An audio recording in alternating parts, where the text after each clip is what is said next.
बिस्मिल्लाहिर्रहमानिर्रहीम, अस्सलाम वालेकुम रहमतुल्लाहि व बरकातुहू। मेरा नाम अहमद अकील है, आप देख रहे हैं प्रॉपर्टी टीवी। अगर आपके पास जायदाद नहीं है, आप प्रॉपर्टी नहीं ले सकते, आप इन्वेस्टमेंट नहीं कर सकते क्योंकि आपके पास पैसे बचते नहीं हैं।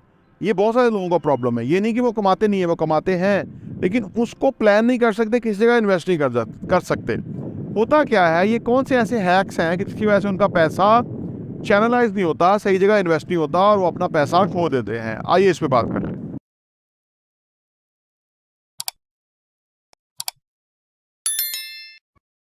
Welcome back. आपके जो अखराजात करने का तरीका है ना, वो कुछ इस तरह का हो सकता है जिसकी वजह से आपके पास रियल एस्टेट में इन्वेस्टमेंट करने के लिए पैसा बचता ही नहीं है।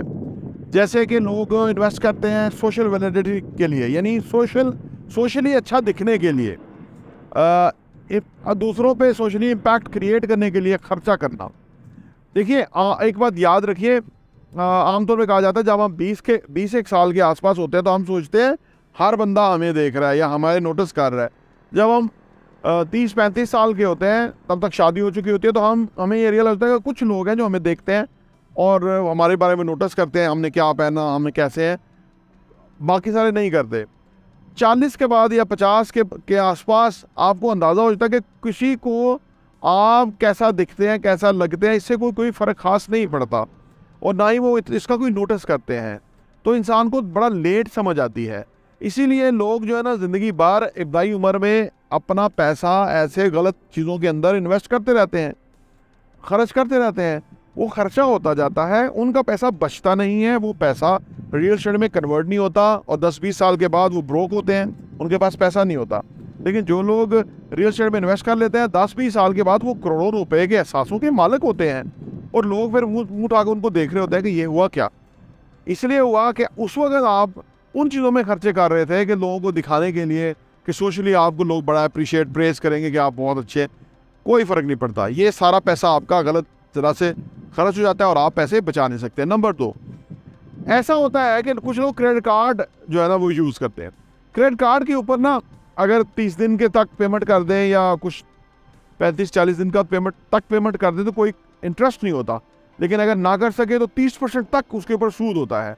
लोग क्रेडिट कार्ड लेके इसमें फंस जाते हैं और वो जो है ना फिर वो उधार चुकाने में लग जाते हैं।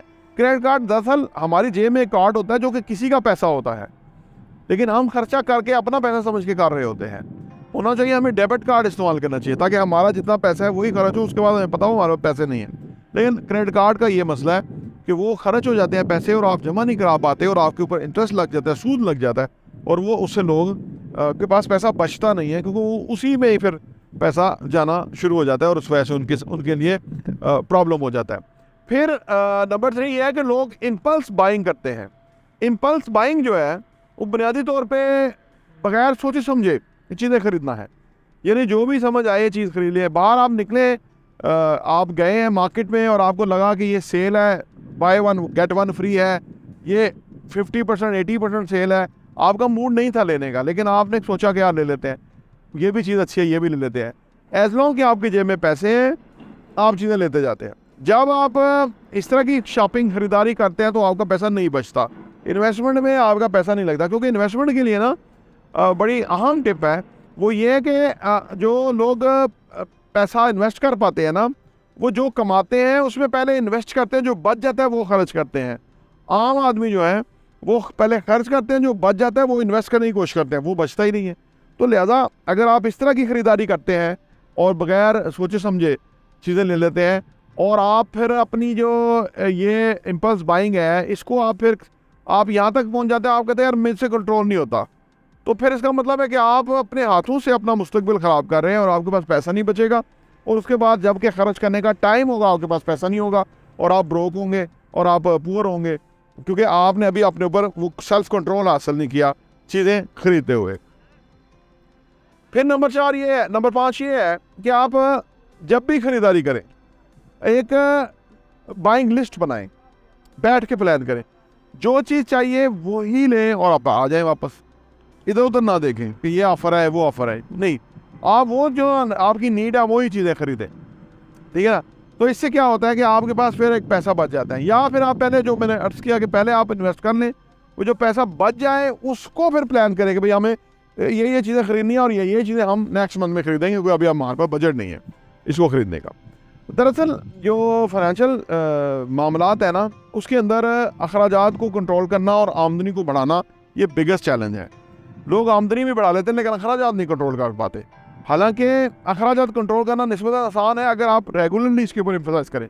लोग आमदनी बढ़ा लेते हैं लेकिन अखराजात नहीं कंट्रोल कर पाते, फ़ायदा नहीं होता। दरअसल आप दोनों काम बेअकवत करेंगे तो आपका सरमाया ग्रो करेगा, इन्वेस्ट होगा।